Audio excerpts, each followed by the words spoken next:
Hey guys, so Virginia Barnwell here. So I have been a little lazy on my video posting. I'm sorry. I've got a little busy, but I do want to respond. Let me see. Sorry, I have them written down right here. But somebody asked me if whenever I squat, if I always have a spotter, and how I should determine the weights I use. Everybody's different. Personally, okay, I'm gonna have a lot of people not agree with this. I train for beauty over strength. I'm not against strength conditioning. I'm not against fitness conditioning. Um, however, um, for me personally, I'm an endomorph and I will gain muscle like a boss, like you don't even know. So for me, I don't go above a certain weight. For my body type, I stay at certain weights for certain things. Um, as far as squatting, no, I do not need a spotter. I do not use a spotter. If you need a spotter, then you should have a spotter. If you're new to squatting, you should have a spotter. If you are doing anything that's going to challenge your whole strength level, as far as squatting goes, yes, you should get a spotter. Make sure the spotter knows what they're doing. If they don't, then make sure you teach the spotter what to do. Also, another thing that I would definitely recommend is when you're spotting people, please like have a firm grip on them at the start because there's always that reaction time. So say that they drop it or they do something like that. A lot of people will just kind of be chilling there, like not expecting anything to happen. Well, if something happens, you need to have a firm grip ready to already go. You don't need a reaction time for that. You can actually really injure somebody. So my biggest pet peeve is whenever people are spotting squatters or anybody, anything that you need to spot, especially whole body spotting. Um, have a firm grip at the get go. Okay. You don't want to be that one person who something happens to because you weren't paying attention or you had to have that reaction time like, oh shit, excuse my language, but that's kind of how it goes. That's totally off subject. But do I use a spotter? No. Personally, I don't. I honestly don't squat a lot. A lot of people are gonna be like, oh my god, what?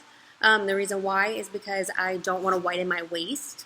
I'm all about building. I'm a very square shape naturally, so I'm all about building the best hourglass figure that I can possibly build. So whenever you squat or like especially anything that's overhead weight is gonna flex your obliques, and especially if you're going heavy. I do squat, so don't get me wrong.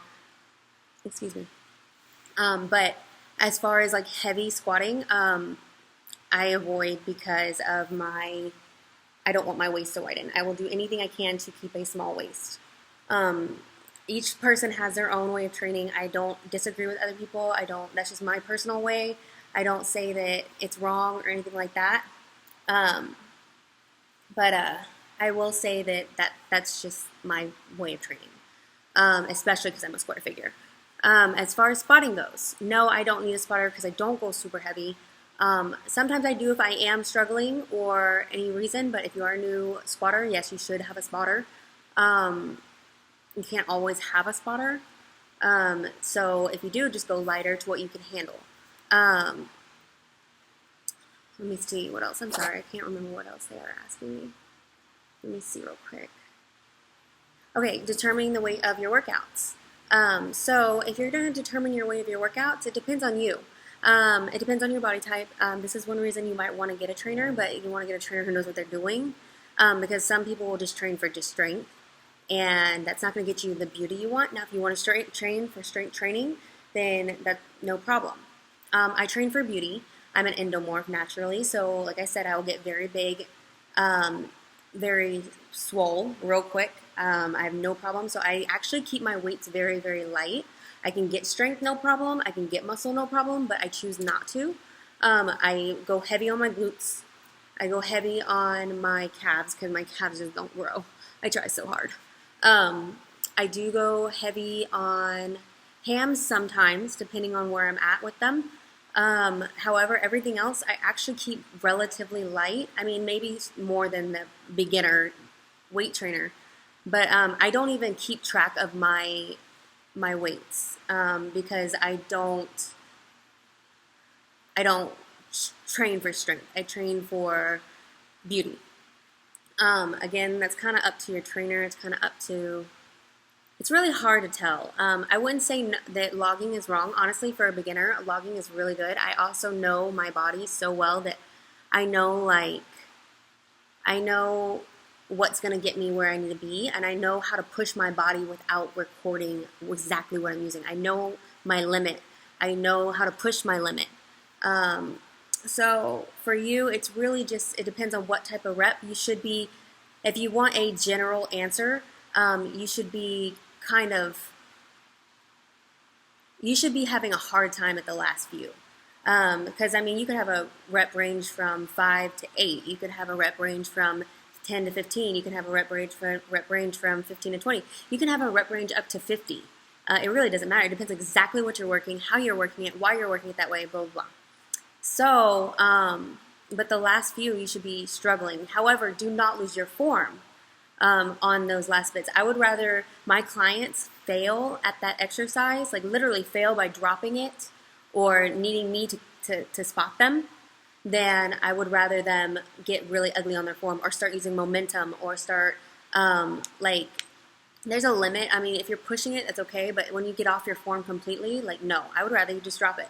I'd rather you fail trying to do the right form than try to just get it up. I'm very against that.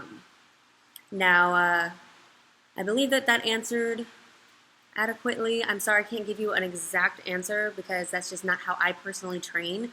Some trainers may give you an exact answer.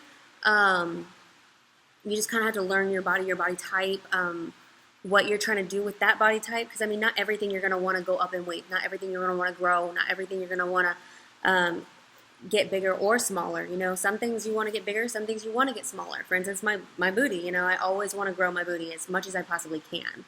My biceps, no. Trust me, I can get them pretty big. Like, I was swole as all get-outs for a little bit. Well, not swole, but, you know, I had some muscle on me. But I choose to keep them smaller. I choose to train them smaller, etc. I hope that I answered to your question. I have another video I'm going to do, but I'm going to do it separate because otherwise I'm going to take forever.